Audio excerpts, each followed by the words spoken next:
বিক্রম ঘোষের পরে শম্ভু বিশ্বাস।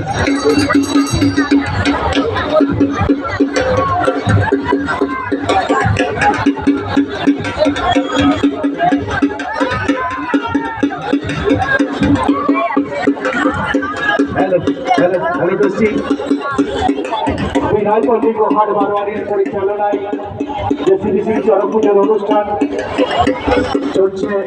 চরক ঘোড়া, এই চরক ঘোড়া অনুষ্ঠান শেষ হলেই আমাদের সেই সান্ধ্যকালীন বাউল অনুষ্ঠান আমরা শুরু করব। আমাদের মধ্যে উপস্থিত হয়েছেন সেই ইউটিউব ভাইরাল শিল্পী মনমোহন দাস বাউল এবং তার সম্প্রদায়। তো আপনাদের উপস্থিতি আমরা একান্তভাবে কামনা করি।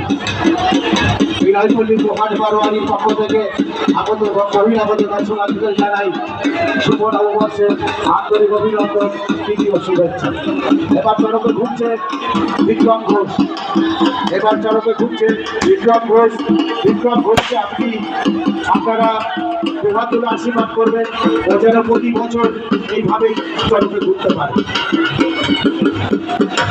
মা বোনদের কাছে আমার আপনারা উলুধ্বনি এবং শঙ্খধ্বনি দিয়ে বিক্রমকে আশীর্বাদ করবেন ও যেন প্রতি বছর এইভাবে চরকে ঘুরতে পারে।